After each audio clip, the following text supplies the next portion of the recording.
നിലമ്പൂർ നഗരസഭയിൽ ജനകീയാസൂത്രണത്തിന്റെ ഭാഗമായി വിവിധ കാർഷിക പദ്ധതികൾക്ക് തുടക്കമായി. കൃഷിഭവൻ പരിസരത്ത് നടന്ന ചടങ്ങ് നഗരസഭാ ചെയർപേഴ്സൺ പത്മിനി ഗോപിനാഥ് ഉദ്ഘാടനം ചെയ്തു. നഗരസഭയുടെ 2026-27 വാർഷിക പദ്ധതിയിലും കൃഷിക്ക് മുൻഗണന നൽകിക്കൊണ്ട് ഭക്ഷ്യ സ്വയം പര്യാപ്തത നേടാൻ ആവശ്യമായ പദ്ധതികൾ ആവിഷ്കരിക്കാനാണ് നിലവിലെ കൗൺസിൽ തീരുമാനിച്ചിട്ടുള്ളത്. അതനുസരിച്ച് നഗരസഭയിലുള്ള 14.47 ഹെക്ടർ തരിശുഭൂമി 3 വർഷമായിട്ട് കൃഷി ചെയ്യാത്ത ഇടങ്ങൾ കണ്ടെത്തിയത് ഉണ്ട്.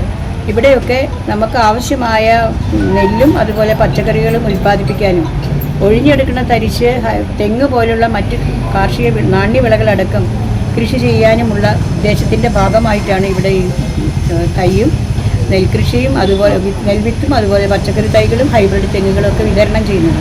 വളരെ മുന്തിയ പരിഗണന കാർഷിക മേഖലയ്ക്ക് നമ്മൾ കൊടുക്കേണ്ടതുണ്ട് എന്ന് പുറത്തു നിന്നുള്ള എന്നും തമിഴ്നാടിനെ ആന്ധ്രയെ ഒക്കെ മാതൃകയായിക്കൊണ്ട് അവിടുന്ന് ഇറക്കുമതി ചെയ്ത ഭക്ഷ്യവിഭവങ്ങൾ നമുക്ക് ഗുണകരമാവില്ല. നമ്മൾ തന്നെ അത് ഉണ്ടാക്കണമെന്ന മെസ്സേജ് കൂടി ഇതിലുണ്ട്.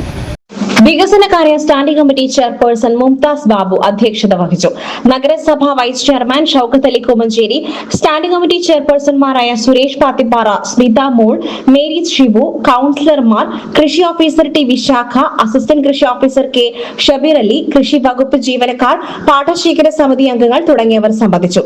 ജനകീയാസൂത്രണം പദ്ധതി 2026-27 ഭാഗമായി തരിശുരഹിത പച്ചക്കറി കൃഷിക്കായി വിത്ത് വിതരണം, നെൽകൃഷി നടത്തുന്നവർക്ക് നെൽ